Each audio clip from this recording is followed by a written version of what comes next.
Sometime in the year about 170 AD, at night in his tent on the front lines of the war in Germania, Marcus Aurelius, the emperor of the Roman Empire, sat down to write. It may have been at dawn, at the palace in Rome, or perhaps he stole a few seconds to himself during the games. When and where it was doesn't really matter that much. What matters is that this man, at the time the most powerful man in the world, he sat down to write something both to himself and for himself. And that idea, it survives to us. What he wrote, it's a pretty simple quote, but basically he said, "Our actions may be impeded, but there can be no impeding our intentions or dispositions, because we can accommodate and adapt. The mind adapts and converts to its own purposes the obstacle to our acting." And then Marcus, he concluded with these words that are, I think, a maxim for anyone. He said, "The impediment to action advances action. What stands in the way becomes the way." And so this concept is critical to a philosophy known as Stoicism. It's part of an exercise in that philosophy known as turning obstacles upside down. It's basically the premise that we don't control what happens to us, but we do control how we respond to what happens to us. And in this way, there is no such thing as a setback or a problem or an obstacle. There's simply an opportunity to do something different. Maybe not what we thought, but what we needed, or not maybe what we would have preferred, but still good enough to work with. And so this is a philosophical idea, of course, but it's also a recipe for entrepreneurship, for personal happiness, for navigating a world that is inherently unpredictable. It's a philosophy for self-made individuals, for resilient and robust individuals, people who understand that they don't control these outside forces, but they do control their internal forces.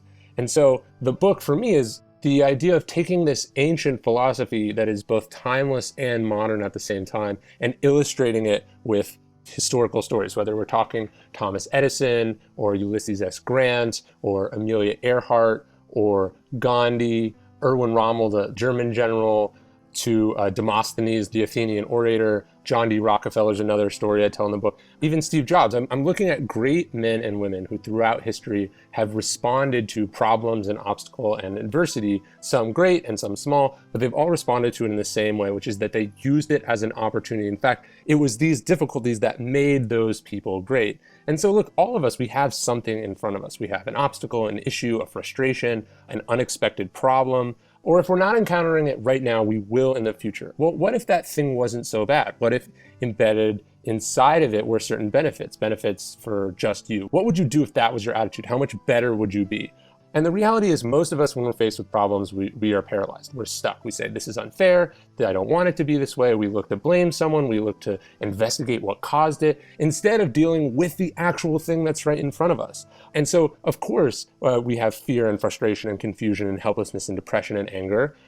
Because those are the only emotions, those are the emotions that we've enabled and allowed ourselves to have. And what the Stoics do, and what I've broken this book down, is they sort of break the philosophy down into these three very important disciplines. The first discipline is perception. That's how you see the problem. If you decide to see it as horrible or unfair or insurmountable, it in many ways will be those things. And that's not to say that Stoicism is the secret and how you see things magically makes them that way. We're still going to have to get into action, which is the next discipline. But the story you tell yourself about a thing has a great impact on what that thing actually will be for you. And so next, if you've told yourself that this thing, although problematic and unfortunate and upsetting, or maybe not even upsetting, that it is what it is, but that you can in fact do something about it, what's next is to do something about it. So that leads to the discipline of action. That's the desire to actually take action, to do something about your problem, to respond to it with creativity and with persistence and with some ingenuity, with using what you have to the best of your ability. These are the sort of the stoicism in action, right? And then the final part, that's what we control about a given problem, right? Is the action we take about it.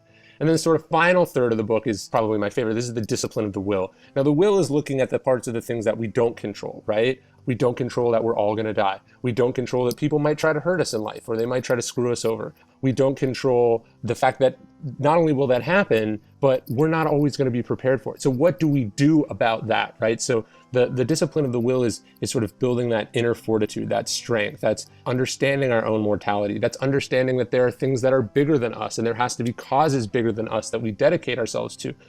There's this great Stoic concept, amor fati, which in Latin means a love of fate. And the Stoics were about accepting and embracing and loving what happened to them, even if it was bad. I tell the story of Thomas Edison. His factory burned down, and his words to his son were, "Go get your mother and all her friends. They'll never see a fire like this again." And what he was saying is like, look, crying about it isn't going to do anything, but I can at least enjoy it. And then the next day I can get back to work and I can do something about it. And that's in fact sort of exactly what he did.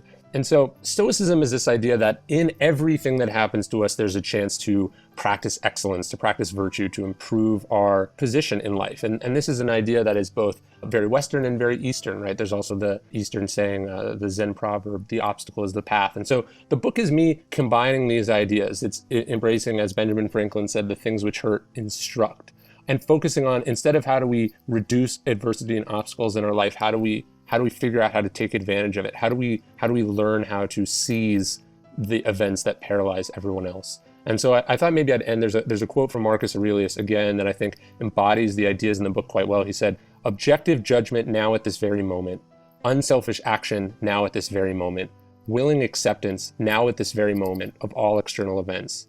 That's all you need." And so that is Stoicism in a nutshell, right? That's the three ideas: the discipline of perception, action, and will. And that's a recipe for greatness in whatever it is that someone's doing. It's this sort of Stoic optimism. It's how you turn what's in the way into the way.